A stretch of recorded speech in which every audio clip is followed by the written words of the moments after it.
نام خداوندی بخشنده مهربان. سلام علیکم و رحمت الله و برکاته. بیننده عزیز گرامی، امروز رسیدیم به نامه ها از ناحیه ها به اصلاح نیت شماره 355. بیننده عزیز گرامی، این نوبت از کانی بادام و اسفره، دو ناحیه در شمال کشور، و یک نامه مفصل از مخبر مخلصمان ولگراد روسیه داریم.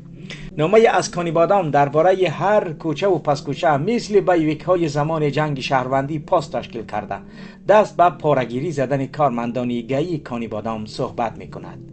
مسئله دیگر این عبور کاروان بزرگ ماشین های قافلانبای رجبای احمدزاده رئیس ولایت سوغد است که آن هم برای راننده ها یک دردی سری نو درست کرده است. همکار همیشگی ما از ولگراد درباره مسئله آبونه به نشریه های دوره تاجیکستان که سسسر در این مورد یک مطلب مفصل نشر کرده است نوشته است: پاچته شهر توز استثناء بوده نمیتواند. و از طرف دیگر اظهار تعجب کرده است که نشریه خصوصی سسسر چرا در فهرست نشریه های رسمی وارد کرده شده است.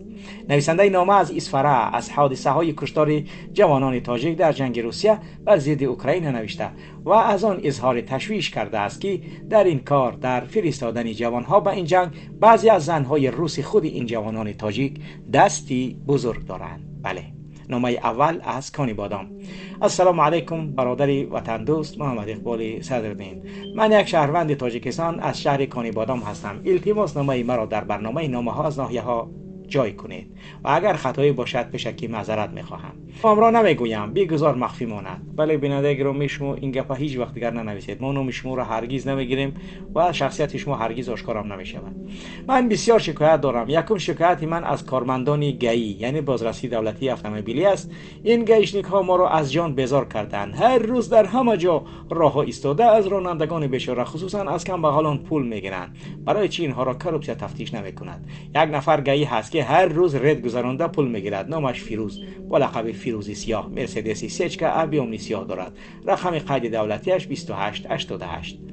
نامی دویمش را نمیدانم. ماشینش آپل استرجی خاکستر رنگ. رقم های قید دولتیش 9000. سیومش سهراب نام دارد. ماشینش آپل استرجی سربریستی، آینه هایش سیاه 0777. نمر رگیونش 02 است. از راهبریت گئی کانی بادام و ولایت سوغد خواهش میکنیم که اینها را نظارت کنید، چون که هر روز مردم بیچاره و کمبغل را غارت میکنند، خصوصا تاکسیران های شهر کانی بادام و گازلچی ها را. بیگذار اینها را کورپسیا شهر دوشنبه تفتیش کند تا که آنها حرامخوری را در ناحیه ما بس کنند.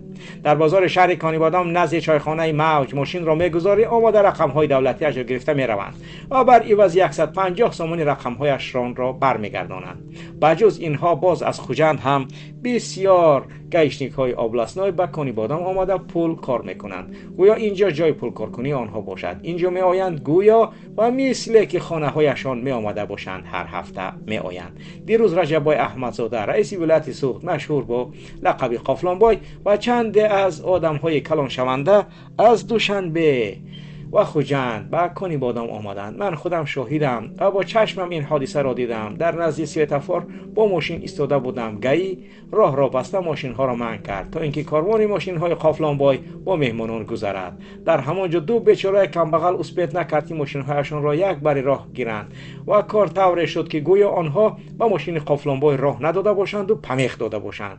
بعد گذشتن ماشین های قافلانبای گئی نزد اون راننده های کمبغل های بیچاره رفته، آن بیچاره را پول گرفت از آنها برای راه ندادنشان. آیا این را میفهمیده باشد جناب قافلانبای یا خودش فرمانش این کار را میداده باشد؟ برای چی قافلان چیک کم کم گیوتا نگاه کوخی خدا جان تا مسکنه قشات چون کاگیش کم دم کاگی ممبری اخی نگاه کنی خود گیوتا مردم خزلون نکنه. برای چی قانون فقط زیدی کم بغلان است؟ مگر قافلانبای نیست مثل ما انسان نیست؟ راه های بازار شهر کانی بادام را به خاطر آمدن قافلانبای بستند. از دو طرف بیچاره مردم شهر کانی بادام برای آمدن همین رجبای احمدزاده سرسان بودند. بعد قافلانبای را در طربخانه مراد و مقصد ضیافت دادند. و در تالار بینای حکومت شهر کنیبادام مجلس دایر شده بود. آنجا نیز بسیار گشنیک ها و ملیسه ها بودند.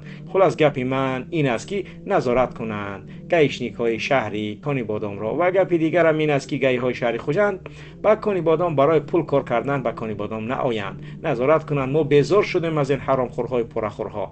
برادر نامه مرا نشر کنید، من باز نامه می نویسم و برآمدهای شما در اصلاح تیوی ما خوشحال می شویم و تماشا کرده لایک های جانبداری خود را می گذاریم. خب بیننده عزیز گرامی، در گذاشتن لایک ها کوتاهی نکنید، چون که همه آنچه که می بینید باید یک شهروندی ناآگاه دیگری کشور نیز از آن آگاه گردد. نامه دیگر از ولگگراد. سلام علیکم استاد گرامی، محمد قول صدادین. من چند وقت در بیرون از ولگگراد بودم، برای کار رفته بودم. برای همین بود که دیگر نتوانستم به شما نامه فرستم. آمدم و سامانه های نشریه های چاپ دوشنبه را مطالعه کرده یک مطلب را از هفته‌نامه CCSR جدا نموده گرفتم. معلوم است که تا نشر برنامه فرصت میگذرد و خود مطلب هم روز 6 اپریل چاپ شده بود. شاید یک کمی دیر بشود، ولی فکر میکنم که خواننده های اصلاح که خیلی زیادن از محتوای این مقاله و مسئله گذاری آن آگاه بشوند. از منفعت خالی نیست. مطلب مذکور تحت سرلوحه پاچتای شهر توس چگونه پلیس CCSR را دزدید چاپ شده است. این مطلب به قلم قاسم زاده نوردین تعلق دارد. یک کمی طولانی می باشد. در این نوشته سخن از آن می رود که اداره پاچتای شهر توس نه همه پولهای برای آبونه به این نشریه آمده را به صورت حساب نشریه گذرانده است. من اینجا فشرده آن نوشته را می آورم، یعنی با اختصار می آورم و سپس طبق معمول بعضی فکر و ملاحظه هایم را درباره مسئله در میان گذاشته آن بیان می دارم. مطلب زیر عنوان پاچتای شهر توس چگونه پلیس CCSR را دزدید. 6 اپریل سال 2026 آبونه هست، روزنامه نیست. یک خواننده دائمی روزنامه مردمی CCSR فرمان و رسول از ناحیه شهر توس به اداره زنگ زده. از یک مشکل جدی شکایت نمود. به گفته او و ده ها ساکن دیگر، آنها هنوز از ماه اکتبر به روزنامه مردمی آبونه شده مبلغ را پول را پرداخت کردند، اما تا امروز یگان شماره نشریه به دستشان نرسیده است. این موضوع شد که چند هفته باز پیگیری داشتیم تا برای تو خواننده عزیز از وضعیتی به عمل آمده گزارش دهیم. با ما باش زیرا ما می توانیم. بابی 2 آبونه هست، پهن کنی کجاست؟ معلوم است که رسانیدن روزنامه های دوری پیش از همه به فعالیت مؤسسه های پاچته وابسته می باشد. اگر این زنجیر خلل یابد تمام نظام آبونه معنای خود را گم می کند. ساکنان شهر توس می گویند مبلغ سپرده شده است، اما نتیجه نیست. پس سوال به میان می آید که مبلغ آبونچیان به کجا می رود؟ راهبر پاچته ناحیه میرزا قلوه دلبر در صحبت به رادکسیا اظهار داشته است که گویا 40 نفر به روزنامه آبونه شدند و حتی ادعا کرده است که فرمان و رسول عموما به CCSR نه بلکه به روزنامه تاجیکستان آبونه بوده است. این ادعای اپای دلبر را حتی CCSR در شماره 8907 با نامی به تاجیکستان آبونه شده CCSR نپرسید، نشر هم کرد. اما ساکنان این گفته ها را قطعا رد می کنند. به تأکید آنها مردم خوب می دانند به کدام نشریه آبونه می شوند و برای چی مبلغ می دهد. باب 3 رقم ها بر ضد واقعیت. برای روشن کردن مسئله ما با پاچتای ولایت مراجعت کردیم. در آنجا بلانک پیشنهاد گردید که طبق آن در ناحیه شهر توس بر روزنامه CCSR 169 عدد آبونه ثبت شده است. اما طور راهبر پاچتای تاجیک در ولایت با بایف شه اظهار داشت در اصل یگان دانه آبونه رسما به قید گرفته نشده است. این تنها فکت و رقم های است که از جانب نماینده پاچتای ناحیه ارسال گردیده است. به زبان دیگر سردار پاچتای ناحیه رفیق میرزا قلوه با چشم راهبریت ناحیه خاک پاشیده است و بس. این اختلاف آشکار میان حجت و واقعیت نشان میدهد که در نظام حسابداری و پهن‌کنی مشکل جدی وجود دارد. اگر آبونه در کاغذ هست و در عمل نیست، این الکی نشانه به ترتیبی حتی قانون شکنی است. باب 4 رویزیه شد و نتیجه کجا؟ با گفته راهبر پاچتای ناحیه، زمانی که روزنامه مردمی CCSR خواست آید به آبونه شدن ساکنان و روزنامه های دوری هم صحبت شود، آن زمان در اداره پاچته رویزیه و حتی سنجش پروکراتور نیز گذرانده ایستاده بودند. اما بعد سنجش که خواستیم شخصا با خود نماینده اول پاچته در ناحیه صحبت انجام دهیم، از کار رفتن خود را میرزا قلوه دلبر بیان داشت. اما سوال اساسی به تغییر میماند. اگر سنجش گذشت، دیرکتور پاچته از کار گرفته شد، مبلغ آبونه گازیت چی شد و چرا گازیت به دست دهقان و کارگر عادی که برای آن پول پرداختن نمیرسد؟ یعنی چرا مشکل حل نشد؟ چرا راهبر از وظیفه رفت و مسئله باقی ماند؟ بله.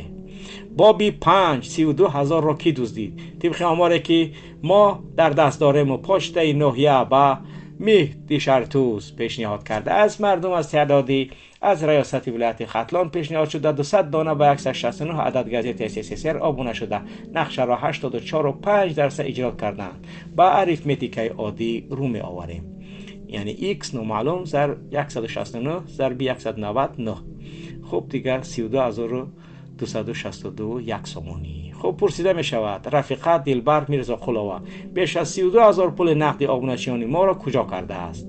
دادستانی پیش از آنی که این پشتالیان را پرونده کند باید حتما پول آبونشیان را برگرداند. موضوع را پیگیری می نماییم. ما می توانیم.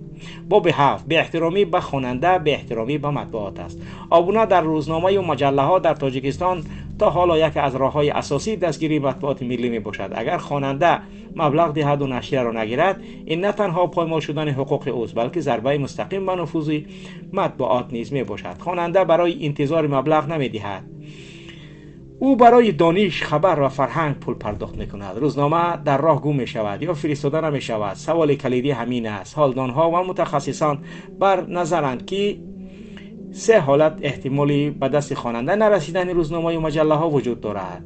اول، روزنامه ها عموما فرستاده نمی شوند. دوم، فرستاده می شوند اما به دست خواننده نمی رسند. سوم، در جریان پنه‌کنی گم می شوند. هر سه حالت مسئولیت مستقیم ساختارهای علاقه و پنه‌کنی مطبوعات را نشان می‌دهد. اما حالت بصری آبونشیان SSSR آمده مشکل شماره 4 و اساسی را فاش نمود. دیرکتوران پشته ها پول آبونه را با کیسه‌چه خود زده به راهبریت راپورت بر دروغ می‌دهند. هم راهبر را فریب می‌کنند و هم مردم را سرگردان. خلاصه ضرورت تحلیلی جدی. بله، حالت پشته شهر توست تنها مشکلی یک ناحیه نیست. آن میتواند نشانه مشکلات عمیق‌تر در فعالیت پشته شهر و ناحیه‌های کشور باشد.